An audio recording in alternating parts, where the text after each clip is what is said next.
Magandang araw o umaga sa ating mga kaibigan out there at sa aking YouTube aspirant na talaga namang legit sa bait at sa aming creator na si Miss Jen in US Vlog. Madam, maraming thank you. Nasaan ka na? Simulan natin ang ating video sa pagsiselebrate ng Chinese New Year. At talaga naman guys na legit na pag nagsiselebrate ang mga Chinese people all over the world ay mapapaindayog ka dahil napakasaya nga naman ito dahil sinasamahan nga nila ng napakalalakas na iba't ibang instrumento. At ito nga guys, makikita nyo namang kulay pa lang mapapawaw ka na. At hindi pwedeng mawala sa tuwing nagse-celebrate ng kanilang Chinese New Year ay ang dragon at ang lion dance. At itong si Lolo, no, they call it Yeye o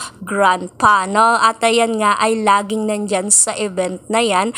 At makikita nyo rin ang napakakulay na mga nagsusuot na pula dahil ito nga ay ang kanilang lucky color. At sa tuwing nga nagsiselebrate ng Chinese New Year guys, napakarami din palang mga iba't ibang martial arts na sasabay dito sa pagsasayaw o pagpe-perform nitong lion dance and dragon dance. Dahil makikita natin guys, mostly no, nagsasayaw lang tong mga lion nila at dragon. Pero dito guys sa Hyatt Hotel kung saan kami nanood ay may kasama nga guys na martial arts. At ginagamitan din nila ito ng iba't ibang sandata kagaya ng parang balisong yata to. At syempre andyan din ang swords guys.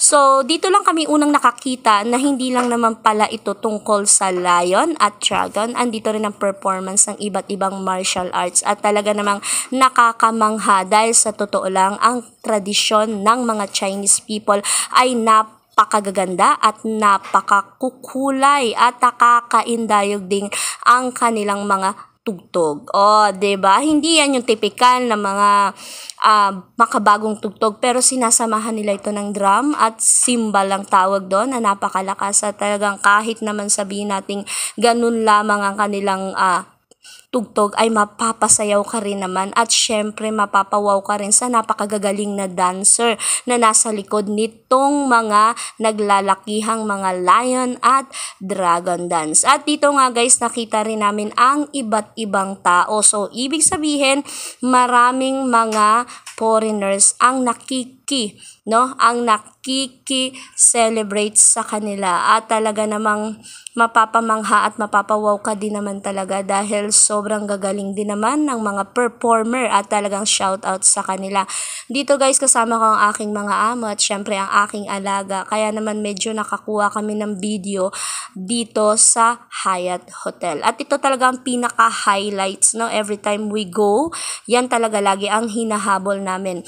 At even nga dito sa tirahan ng lola ng alaga ko which is at BGC, no, Juan Serendra, ay meron ding sariling performance ang kanilang lugar or ang kanilang mismong subdivision or what they call this a condominium unit. Meron din, ayan na nga guys, yan din yun dito mismo sa VGC. At meron din special sa bahay ng boss ko which is talagang inarkila niya yung dragon at yung lion at pumasok talaga sa bahay ng amo ko. Ayun na nga, at shoutout nga pala tayo at thank you so much kay Mrs. Mamshi, ang the best person that I ever know. At syempre sa aming admin na si Teen Store Vlogs at si Tinderang Tahimik at hindi mawawala ang aming si Lynn Mix Vlog at nag-iisa, no, na si Cooking Master Bro. Thank you admin at thank you sa lahat ng bumubuo ng YouTube aspirant at sa aking mga kaibigan out there. At God bless everyone and always be positive.